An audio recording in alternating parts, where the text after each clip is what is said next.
When we do actually get to the pitch, like how do we win the projects, I actually got to the point where I said, you know what, if a client wants to come in and see our work, I'd really prefer it. But we had like a 90% success of getting people at the end of that to say, okay, let's go forward. Welcome to a new episode of XR and AI Spotlight, the show where we give the stage to the founders and makers pushing the boundaries of XR and AI. My name is Gabriele Romagnoli, I'm your host, and I'm here today with Michael Potts. Michael teaches XR world building at UCLA Extension. He has been working with XR technology for the past 28 years, and he is the CEO of Polycount, an award-winning agency that for the past 24 years has been building digital worlds and immersive experiences for some of the largest companies in the world. Listen to this episode because you will learn how to build virtual worlds on less or more known platforms like Roblox or Fornite. There's a certain type of game that is going to be successful. I would say there's groups of types of games that are going to be successful, and they're not the same Roblox. How the team uses AI in their workflow. We have been leaning heavily into AI. AI as texture generator, AI as skybox generation, AI in helping out with scripts. And the incredible potential he sees for the Apple Vision Pro. But I had a client of mine who said that there'd be no problem for him to buy 1,000 of those devices. I've got one right where we're going to right now, where a company is going to save millions and millions and millions of dollars with an Apple Vision Pro. It's got a lot of power, more than most people realize. But before we get into it, I wanted to thank our sponsor Meshi, who made this episode possible. Meshi is a real powerhouse for generating 3D assets with AI. You can start with a simple text or image prompt and get high-quality, stylized model in just a minute. One feature that I personally love is the ability to create stylized textures for any mesh, with or without UV, and since the release of Meshing 2.5, pro users can even edit only section of the generated textures with just a text prompt. Try it out, go to meshi.ai, start the 7 days trial, and after that, use the code XRAI20 to get 20% off your subscription. And now, it's time to roll the title and welcome Michael under the spotlight.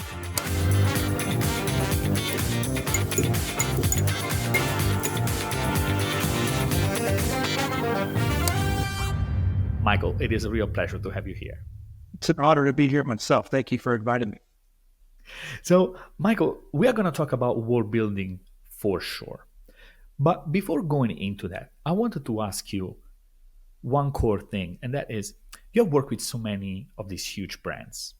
How do you pitch and win these projects? That's a good question. And I will say that the pitch is usually a lot easier when there's a certain level of I wouldn't say relationship, but a relative level of acquaintance, or at the very least, a nice, gentle introduction to a company. So we typically get invited to come in and pitch, or someone makes a recommendation and says, check out this company, we come in and pitch. So I don't typically do a lot of like elevator pitches or straight out of the blue pitches. It's usually more of, you should reach out to this company. They have some experience or knowledge in this area. And of course, that makes it a lot easier. If someone could sort of vouch for you, that definitely helps. But the way that you get those introductions, the way that you get to those places, I think is the most central area, right? Like, how do you get invited to the meetings with the big organizations? And that would be my follow-up question, of course. Exactly, right? That's the part that really matters. So first of all, I do get to have the luxury of saying I've been doing this for a long time. That helps. But more than that, I think it's about going to those events, making friends, becoming aware, not to say networking, but just, acquainting yourself with others that are in this space, that are in this immersive space. So I've been doing that for years, and the AWEs, the VARAs, and essentially trying to make friends with as many different people in the platforms at the, gatherings as you can. And that seems to be very, very helpful. But when we do actually get to the pitch, if you're asking that question, like, how do we win the projects? A lot of times we try to approach it. This is Polycount, the company that I own and we work with, that we approach these pitches more from the vantage point of we want to listen to what the enterprise company, these big corporations, what they're trying to accomplish. We're not trying to sell them on something. We're really trying to gather information from them, what they need, and then use our experience as a guide to sort of help them with the solution that might make sense for them. And sometimes they come to us and they say, we want to do it on this platform, or we want to do it with this hardware. Mm-hmm. And a lot of times we have to help them a little bit. Like, okay, but why? And if that's the real reason why you want that, wouldn't you like to also consider this? Because if you go this route, it might serve your needs better. So we had to kind of go more as a listen and then give support. Now, sometimes they come in and they have the right idea and we want to just give them what they want. But sometimes they come in and they've got these ideas and we just have a conversation, a discussion. We come up with a slightly different idea that might make their meet their goals better. Understood. And so maybe also to give people a little bit of more background before we move forward and we keep indeed talking about platform on which you build these worlds and how you do it. One thing is maybe you can introduce Polycount for people. What is it? What do you do? Right. Well, Polycount is an agency, a company, a content production company that builds experiences, XR experiences, AR experiences, games on a variety of platforms and in a variety of different formats. And it's really a small team, 16 talented artists we've got some architects, some interior designers, industrial designers, animators, developers, coders, and we're just all creatives. Every single person there. There's no level of there's no marketing person. There really isn't. There's no directive of business negotiations. We're all creatives, but it's been a fun little gathering of groups, and almost all of us have been working together for these 5 or 6 years, and some of us have been together for 15 years. So we've been together for a long time. The company used to be called M2 Studio, and it was M2 Studio from 2000 when I started it until I think around late 2022. We shifted the name from M2 Studio to Polycount. And that was kind of all along with advice from people who said, hey, that company seems out of date. Let's get something new. So we changed the name to Polycount, but the company's been around for 24 years. Understand. So let's go into what I think also people want to learn more about, and that is like this world building. So how do you make these virtual spaces, let's say, engaging and gamified for the user? Well, let me start with the engaging part, because the first time I built a virtual world was 1996, I think, and the headset was very simple. You could only do so much. But one of the approaches I'd been doing ever since I got really serious about XR, I think I would say it was probably 2006, was I used virtual reality as a tool to develop the environment. And that's what I teach in my class at UCLA. I teach my World Building and World Building 2 class. Use virtual reality as a tool to help you understand how the experience will be experienced. And by doing so, just like an architect would walk around maybe a building that's partially complete and make notes and say, we need to change that, we need to make that stair. It gets expensive and it's hard to do. It takes a long time, but in the virtual world, it's pretty fast. In fact, the faster you can do what I call this feedback loop, where you can see it, make a change, and then experience it again, the faster, the better your product could be. So you can sometimes, if you're working on a project, get anywhere from 20 to even in some cases like 50 iterations of a project by looking at it in virtual reality, going back, making changes, looking at it again in virtual reality, going back, making changes. And that's been huge. Now that's the engagement part. Maybe, Michael, just one question, because you mentioned something interesting. I'm always a fan of people that are using virtual reality as a tool. Mm-hmm. How do you do it? Do you build something in Blender and you experience it in Unity, or you use actual VR tools to build it? Like, how do you do that workflow? I've been working in the spaces before Unity and Unreal, but we used to use a program from WorldBiz, so they're out of Santa Barbara, a great company. They had a program called Lizard, and it was really nice. And you simply just put the file on the system, and you'd export a file, and you could look at it, and it was very fast. From 2020 until now, a lot of times we use believe it or not, we use spatial because it's a very fast tool. You could upload a GLB file, and I teach my students that I use spatial a lot. You can upload a GLB file and literally be looking at it in about 10 minutes or less. And so that gives you that ability. Now, these days, it's Unreal, it's Unity, it's any platform that you need to be on. And we don't just build in virtual reality these days, but that's where a lot of the experience at leveling up went, was just this fast iteration of improvement in the virtual space. So we were touching on engaging, and you started talking about gamified, right? So how do you make this space gamified and interactive for the user? Well, I didn't want to start there because we didn't start there, right? Our background is in architecture and in terms of building environments for, hospitals and for all kinds of non-gamified experiences. And I would say we started getting serious about the gaming, if I'm really honest, probably late 2022, early 2023. So we haven't been doing gaming all along. Now we do, and we're doing more and more of it. But in the past, that was sort of secondary to a corporate clients wanting a experience that didn't have a gamified component. Now we are, and we're bringing in more and more staff that have background and experience in that. And that's been helpful. And I would say the same thing goes for making a virtual reality experience engaged. We want to play the games. I like to, with my team is working on games, we like to play them. At night, we sometimes sit down, we play the game and say, okay, that needs to be a little bit more fun, or that could be cooler if we did this way. So we're definitely, we like to trial and error and see what works and what doesn't work. But we're also listening to sometimes, especially like, for example, Roblox, we're listening to a younger generation who say, hey, the way that we play these games is this way. It's not the way that you 50-year-olds play the game. It's the way these 18-year-olds and these 16-year-olds play the game, but these are the things that they want to do. So we don't try to force our ideas. We're really trying to listen, just like we do with our clients.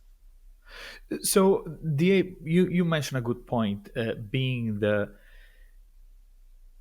what are the level of gamification, right? Because in some cases also, like, some interaction can be an element of a game, right? So maybe what are some example of interactions, even maybe simpler sometimes, that you have used to make these spaces interactive, then we could say more broadly? Well, that's a good question. I should say we're working on a really, really elaborate game right now. It's going to involve HTC trackers, face trackers, metahumans, Unreal. It's very, very involved. It's actually for a television show.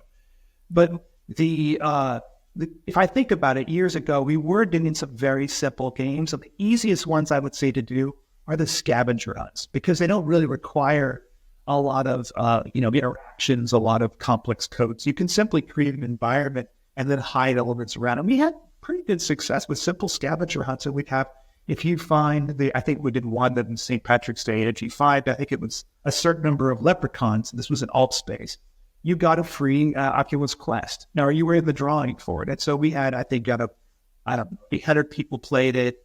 I think there were 5 or 6 people who actually guessed the right number. And then we drew from a hat and gave someone a headset.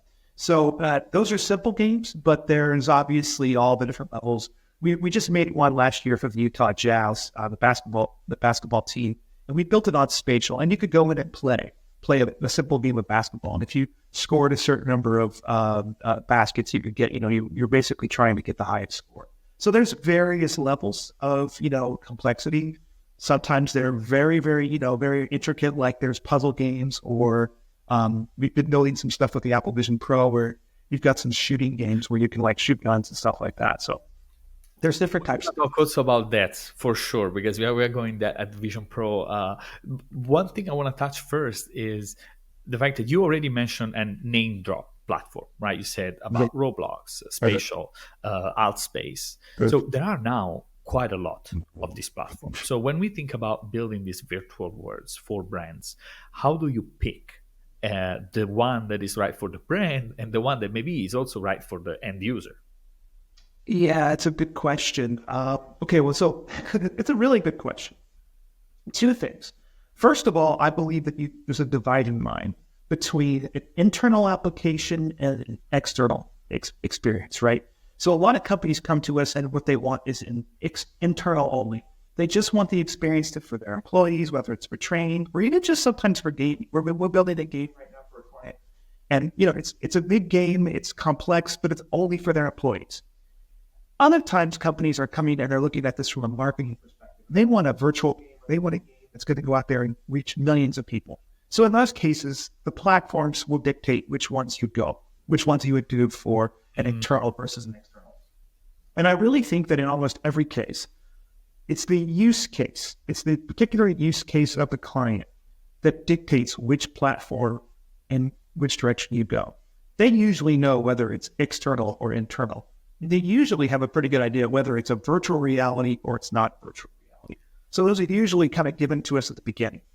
But once you have that information, then you can start to say, well, it needs to be on this platform or it needs to be on that platform. And the other thing I really do think is the use cases often control which devices you're going to do, right? Whether it's going to be a mobile device, a web VR experience, or whether it needs to be a Meta experience because Meta has certain advantages, the Meta Quests, or whether it's an Apple experience, or whether it's an HTC or an Xreal or Lenovo. The use case drives which device you need as well. Right. Yeah. And you mentioned use cases, right? Some of which being internal. Could you share maybe some examples that over the years, let's say, were particularly successful from your creative perspective, but also for clients that maybe people might not have heard about? Internal or external? Maybe both. Okay. Well, we've done some innovation centers and innovation experiences for certain corporations. I'd like to not say too many of the names because I have NDAs, so I'm only going to be able to speak about what's a bit publicly released. But we've done a number of internal innovation centers, conferences, meetings, halls, that kind of thing for enterprise at various platforms, on Spatial, on Vadim, on Arthur, and other experiences, and they've gone very well. Which one was the second that you mentioned? So Arthur? Vadim's a good platform. I mean, I like those guys. I'm not sure if you've heard about it. They can handle large events, so they can have an experience that has 10,000 attendees at an event. There are not many platforms that can do that, and they have the ability to scale their experience. It's very clever the way they do it. They've got this thing where your avatar gets, kind of simpler as you get further away from the other avatars, and as you get closer, it gets more complex. It's a smart way to approach it. But depending on the use case, we go those different directions. For the external stuff, we got a lot of experience with Spatial. I mean, we were one of the beta testers in early 2020 when it was a HoloLens experience, a HoloLens and Magic Leap experience. I'm not sure if you were there during this time. That was fun.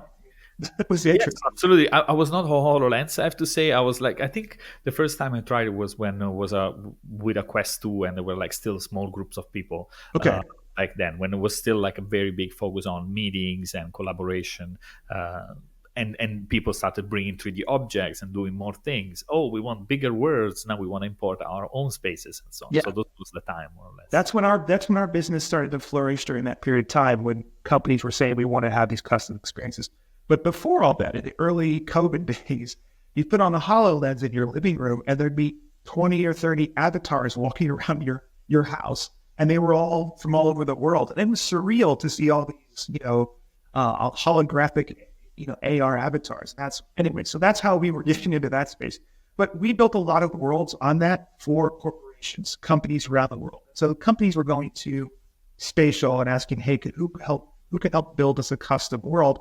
And we had already been doing this for a long time before we were beta tester on Spatial. So they recommended us to a number of corporations. And so that's how we got a lot of our early experience working for enterprise. So one question that I also want to ask is, I'm not curious if you have been involved, but especially when creating this world and these experiences for the public, right?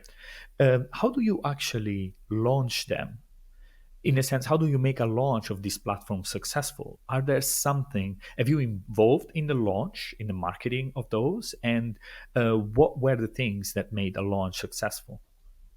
Well, we've done, I would say, successful launches on a couple of different platforms. In some cases, the smaller the platform, the more they want to play a role in it as well, and they'll support marketing on their socials and various avenues. Mm-hmm. The Roblox of the world, it's a bigger animal, and so there's a marketing budget, there's a strategy, there's consultants that we've worked with that help us with that process because there's a lot going on once you're going to launch something like that. We've seen significant success on the Roblox side in terms of launching something and having pretty quick to grow to a large event.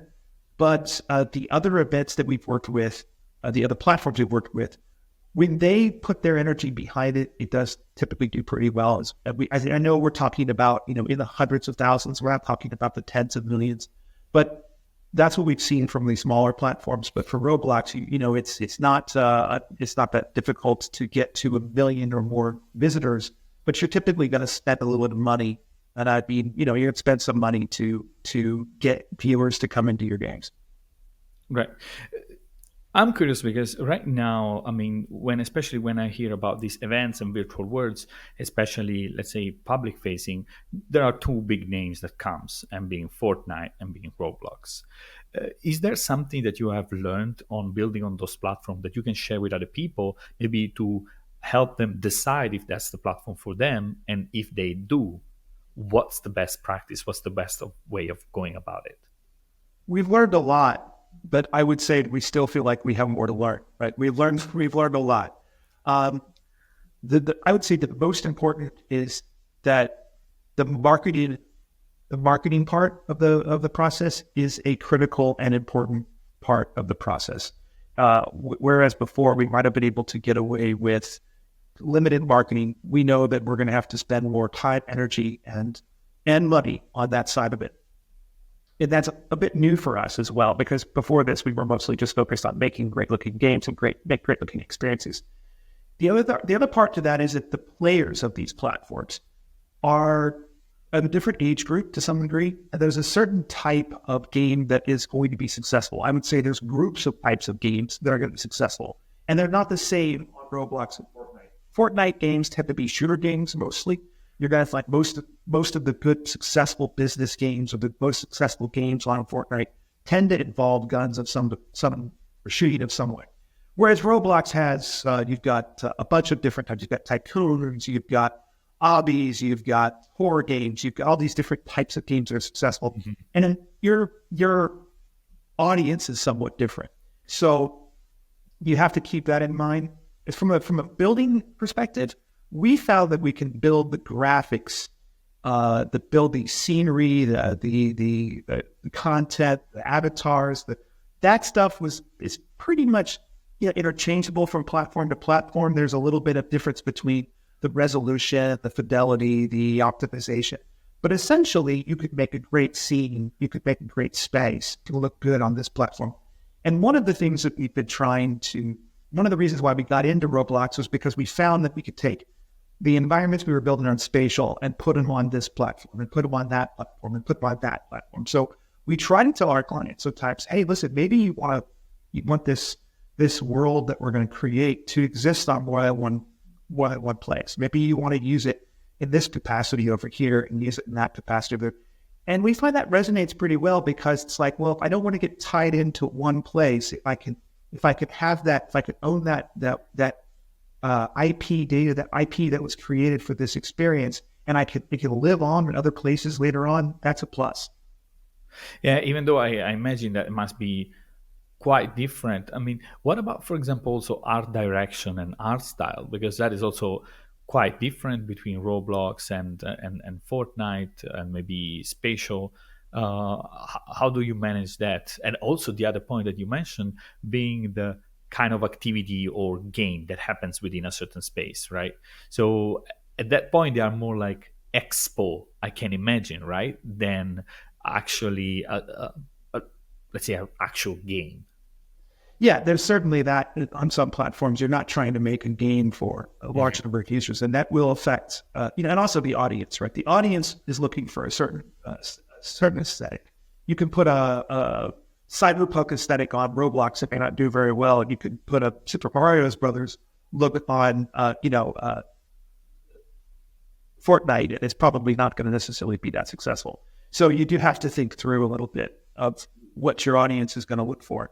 What I would say is that the experiences themselves are, for art direction, we have been leaning heavily into AI. I just wanted to have a quick break to remind you that the recording of these episodes and many more great conversations with incredible experts are available on YouTube, Spotify, or Apple Podcasts.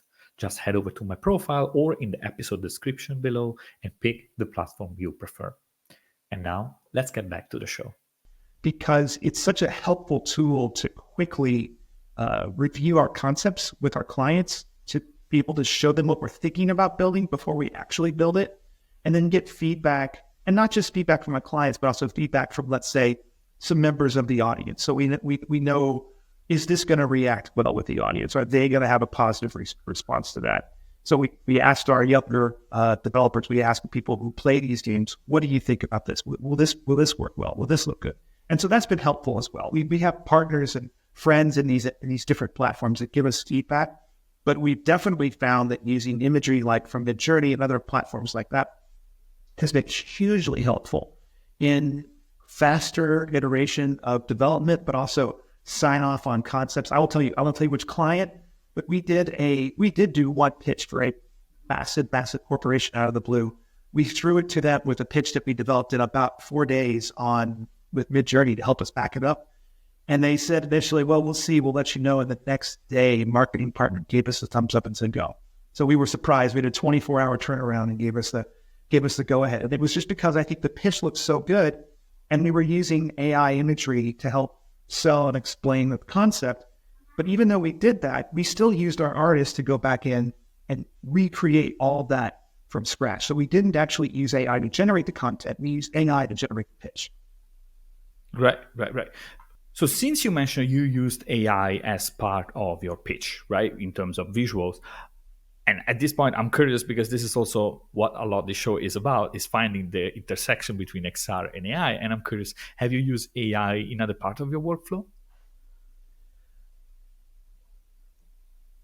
Yes, good question. I'm thinking about AI in a few places. So AI as texture generator, AI as skybox generation, AI in, whenever we're working on scripts, we'll use AI for helping out with scripts. But I will say I have an interesting intersection of AI that I was asked to moderate a panel 5 years ago on AI. So I had to study up on general artificial intelligence, and it's interesting. I think we're a ways away from general intelligence, but still, things have definitely advanced a lot. But I had to go in and make a pitch. I was invited to make a pitch for a very large financial institution, and they wanted to see what we had in the XR space. But they said, if you had anything in AI, that'd be great. So I'm like, okay, what should I do? And a friend recommended that I look into this company called InWorld. And I had talked to InWorld at AWE, I think in 2022, as I talked to almost every AI, company out there. And I was really impressed with their product. And I think Disney has recently made an investment, or last year made an investment. But I was able to connect their software to an avatar in virtual reality. And I don't think today that would be that big of a deal, but this is about, 2 years ago or something like that. And so I was late at night, I was working, and I finally got to work, and I got my avatar in the space, and I'm talking to the avatar, just talking in virtual reality. So it's this avatar is playing the role of this sort of like sage wizard of investment. And he and I are having this conversation back and forth. And he starts to kind of go off of this tangent and starts to talk about the meaning of life. And I mean, it's late at night. It's like 1 o'clock in the morning. It's intense. And I'm having this conversation back and forth with this avatar. And he starts to tell me what's the point of creating art and like what it means to be an artist and a creative person. And this is not about investment anymore. Now it's going into existential questions of humanity and life. And I take notes. I'm writing down what he says, and I actually tell the financial company when I come in and pitch, I explained to what I did, and I break down in tears. I couldn't believe I did, but I broke down in tears because it meant so much to me, because it felt like it was this unbelievable moment where AI intersected virtual reality at my life. And it's very powerful. But I thought to myself at that time, and I still think this now, we're all going to see in our not too distant future, we're all going to see this where we're going to have interactions with AI characters in virtual reality, augmented reality. It's going to be a big deal. I don't think everyone understands when you're talking to Alexa or when you're having, you're talking to Siri. It's going to be different when you visually can see an avatar have a conversation back with you. And when it starts to get really interesting, those conversations get really interesting, you have to be careful. You have to be aware that this is just regurgitation of data, but it still can feel extremely connecting. So I think it's going to be interesting. And I think that the AI and XR are kind of like the chocolate and peanut butter. They go really well together, but I don't think that everyone has seen it yet. And I believe that those days are coming. Yeah, and I think that there is also a lot of superficial knowledge in a sense, like that right now people, every time they think about XR and AI, the first thing that they think is generating 3D assets. But I think that there is much more depth. So there is a level of generating 3D assets, but there is a layer of making them move. There is a layer of making them talk. And again, so there is also the level where you ideate, for example, using this AI, like, for example, you did in your pitch. But there is also another side that is indeed the coding, but even the user testing. I mean, user tests can also be done by AI bots in a way that test and go in places where your users might potentially never go. So I think that there is a lot of overlaps that I think is not talked enough about, and yeah, something that we are trying here to explore here on the show. So I mean, thanks for bringing that up, for sure. It's exciting. It's definitely exciting. Absolutely. Yep. I want to just go back 1 second to this discussion about publishing and pushing these words. I was curious about how do you measure the success for it, and in this case, since we kind of like tackle these internal and external use cases that I can imagine they might have different metrics or perception for success that can also be very valuable when pitching or showing what you have done to the next client. So how do you measure this in these two cases? Yeah, it's a great question. Well, let me start with the large experience, success. So when we're trying to build for a larger audience, we'll typically measure it based on a couple different metrics. You're going to look at the number of attendees, how many people came in, and how many minutes of engagement you had with them. One of the things we found is that in the Roblox experiences we built, you get on average, I think our last one, we had 7 to 10 minutes of engagement. So this is people who are coming in, hundreds of thousands of people who are coming in who are sticking around for a while. And that's different than swiping through and seeing an ad for a split second. Now, the KPIs and all of that, they're gonna change based on the investment and the scale of the experience, but there's certainly different ways to measure that. Now, does that translate into selling more products? Does that translate into a bigger product awareness, brand awareness? And those are a little bit more intangible things to actually calculate. On the flip side, on the interior side, on like the internal stuff, this is where you can get to sometimes be able to ask the people who attend these experiences, what did you like about it? Did you like it on a scale of 10? And so you can get some of those more direct, serious answers. That's usually where you feel, okay, I've got some support on this, not just in terms of the numbers, but in terms of the actual report back.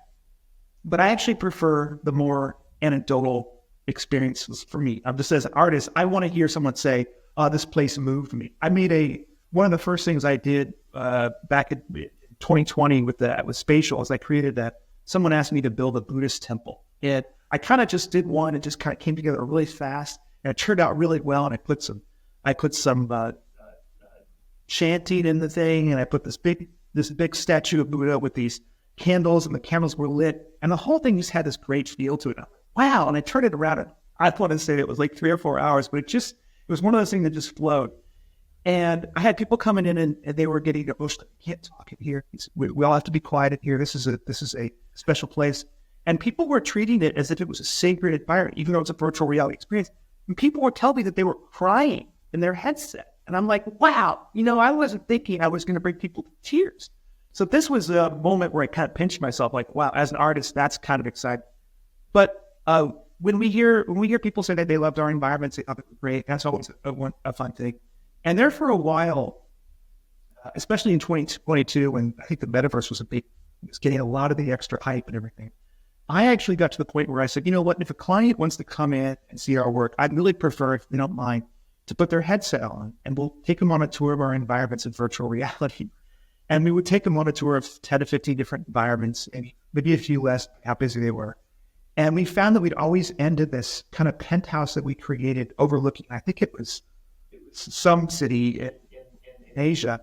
And it was nighttime and we had these cars that were flying around. The whole thing just felt very futuristic. And we had, I don't want to say 100%, but we had like a 90% success of getting people at the end of that to say, okay, let's go forward. Let's go ahead and do this deal. I was like, man, taking them into virtual reality and showing them what we were doing in virtual reality was like the best way to clinch a deal. It was crazy. And this is actually something that you completely forgot to mention at the beginning, in a way. When you pitch things to people, what you do, I think that might be one of the most impactful, and that is put people in the headset in the work you have done. That might, and I mean, it's not might, but something, words that you're saying right now, really make a difference for the person, because they are not hearing stories, they're not seeing a deck, but they are immersed in a place, and something that for many is going to be the first experience also. That is the additional layer.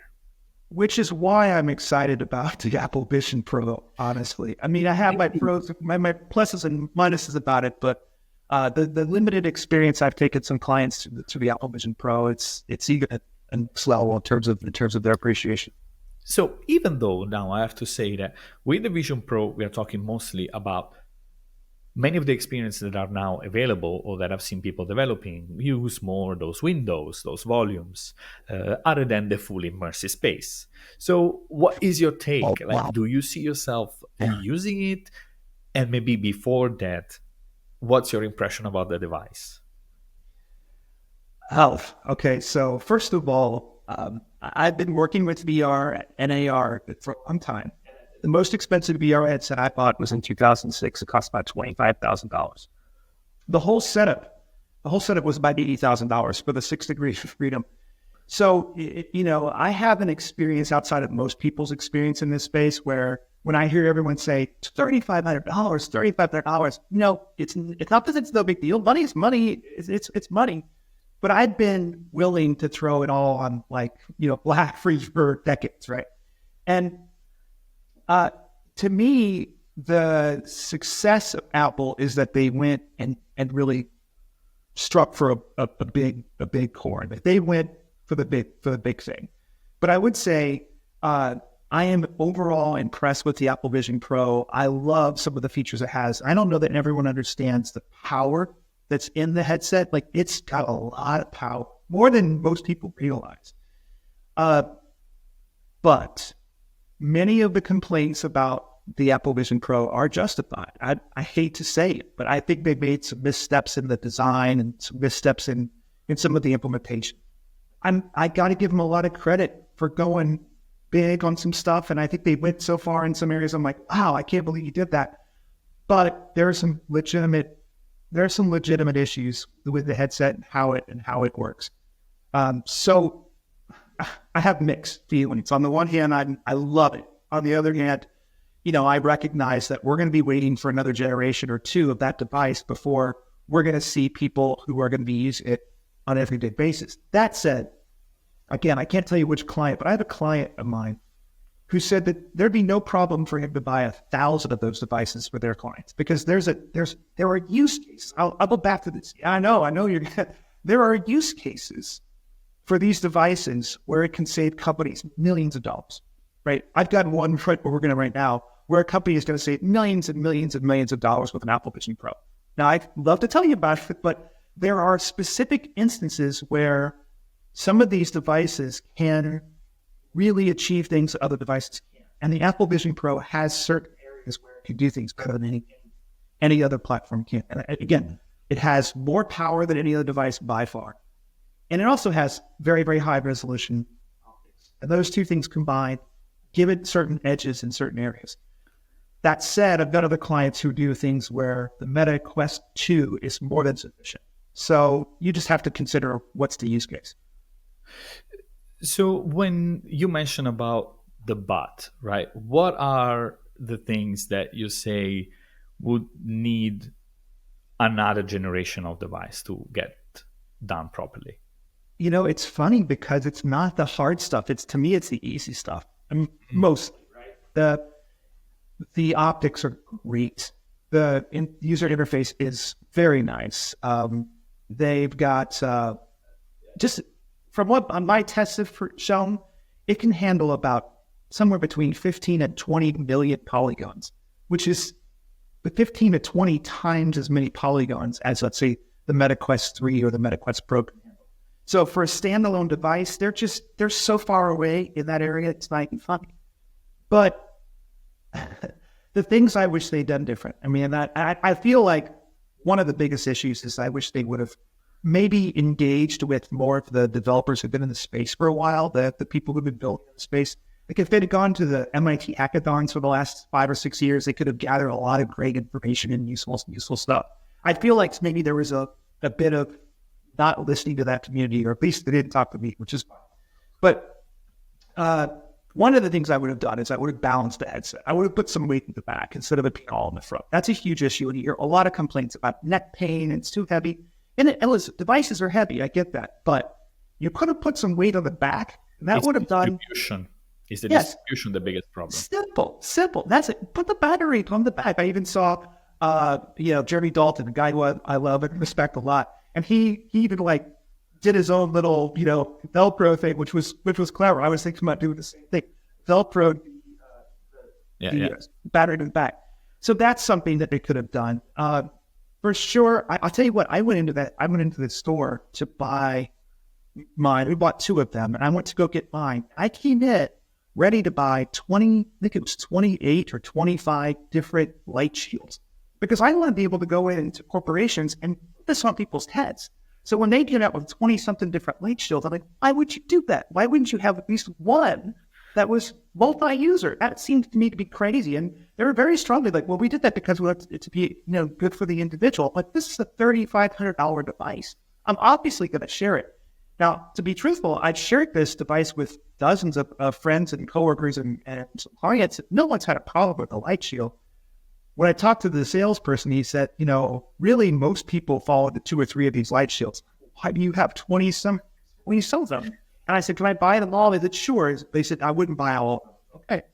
So those are some simple things, that I would say. I don't think that the little, seeing your eyes on the front does very much. To me, it seems like it's taking resources, it's taking power, it's adding weight. And it doesn't seem to cost money, and it doesn't seem to me to bring enough to the table to make that argument make sense. I'm super happy with a lot of the things that it does. And I think, it does a good job of so many things so well. So I'm excited, but I'm also I have to realize, just like with the HoloLens, just like with the Magic Leap, just like with the early versions of the Oculus Quest, you're usually waiting for that next iteration of that next improvement. And I don't know when that'll be exactly, but we're building for our corporate clients with the assumption that that'll happen. And when it does, then things make more sense. So maybe one question that I have was regarding still the Vision Pro is, do you still see it as a device that would provide a full immersive experience as it is right now, or you would still focus on that mixed reality side of things? It's incredible for the full immersive experience. I mean, it's unbelievable. I don't know why that's the other thing. I don't know why they didn't do that. I don't know why they didn't it works incredibly well for the fully immersive. I mean, I was just thinking this morning, actually, how I'm going to take some of our old spaces, throw them out, and go take the quality up 20x over what we could do before, 50x over what we could do before, and rebuild them just for the Apple Vision Pro, because honestly, it can handle it. And I don't think most people realize that. So the stuff that we have done, I want to tell you so bad, but the stuff that we have done and we put in there, it looks so cool and fully immersive. And that's one of the nice things about that device. You can go, here's what you can do. you can switch back and forth between AR and VR, AR and VR. And I mean, it's really cool to do that because there's certain instances where you want to go, I want it to be AR for now. And then in a split second, I want to go to a full virtual reality experience and I want to come back. And I mean, yes, the Meta Quest 3 could do that and it could do it just fine. But you do get some perks with that huge performance bump from the Apple Vision Pro. And yeah, I mean, I've been waiting to go out and do roadshows and demos with our clients and show all the things that we can do. And everyone's like, yeah, well, come on and show us what we've got. We're still tweaking it a little bit more. But I'm looking forward to taking our demos out to our corporate clients. So a lot of time has passed, right? I mean, since you started doing this, and let's say from the moment that this became somehow kind of mainstream, right? We got this metaverse, then we got the pandemic who provided this boost. Now we are also, again, in a different phase, I imagine, because that died down, but we do have other emerging use cases appearing with new devices. So maybe like to kind of like guide us through from the past to the present until now, how have you seen this changing in time from a company that is building content for these worlds? Yeah. Well, our experience, my experience, I got into this really, really early. And I tried, when I bought that expensive VR headset in 2006, it was a complicated system set up. It would take you like half a day to go into a site. You need infrared trackers. You have to do all the calibration. You have to block out all the windows so the infrared light wouldn't come through and mess things up. And I would drive all over the state of Texas with this device, take up 3 or 4 boxes in my back of my car. It'd take me half a day and I would set it up and I would pitch it to architects, engineers, construction companies, because that's where most of our clients were, and say, this is the future of how to visualize your projects. And moderate success. I mean, every once in a while, every 50th or every 100th project we did, we would be able to do virtual reality. And, I waited years and years before devices became, came down in price. And it was Facebook. It was Facebook's purchase of the Oculus Quest that really made the Oculus, the DK, that really made to watch the improvement of technology. And I think at that point, you start to see the development accelerate. And a person dear to me, Andy Beal from WorldBiz, told me 20 years ago, Michael, virtual reality development goes slower than you think. And I was enthusiastic then, just like I'm enthusiastic now. He was right. I was wrong. She was right. And it does go slower than you think. But you do start to see things picking up in 2013, 14. And we're talking about a decade ago. And it's accelerating. And sometimes it can be overwhelming because you just see all these companies coming out with things.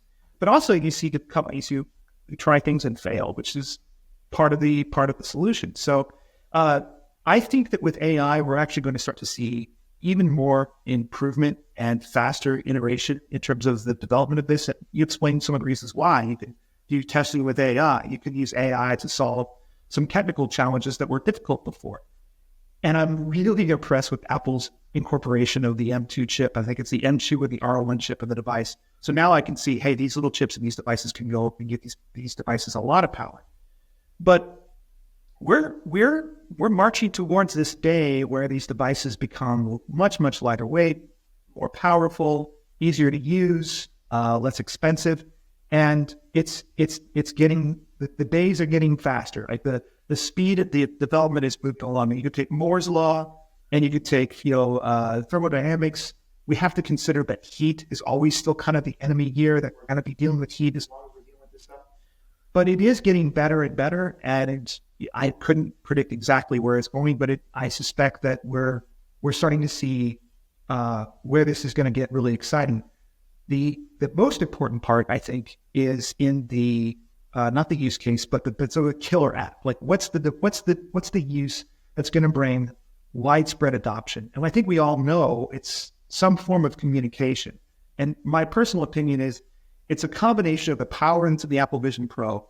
It's the form factor of the X-Real glasses, and it's avatars and communication like you saw with the Lex Friedman, Mark Zuckerberg interview, where you've got that. And I'm going to one of my biggest clients and saying, they're a large retail chain, and saying, you need to put a device in your store where people can come in, swipe their credit card, and get scanned and have high quality avatars. So I'm trying to connect Meta to this company and say, you guys need to talk to each other, because down the road, and again, this is years down the road, but down the road, people will want to have a really, really high quality avatar of themselves. And then I think we're really off to the races at that point. Michael, thank you very much. I think that you gave us a glimpse of what happened, what is happening right now, something that not everybody has, let's say, access to, from both talking with brands and as well as your own building this world. So, I mean, thank you very much for this conversation. I really, really appreciate it. My pleasure. Thanks for having me. Thank you very much for listening in. If you enjoyed the conversation, remember to head to YouTube, Spotify, or Apple Podcasts for more insightful conversation revolving around XR and AI. And if you like the show, please leave a rating on Spotify. It really helps me keep doing this and shine the spotlights on the latest and greatest founders and creative in XR and AI. Till next time.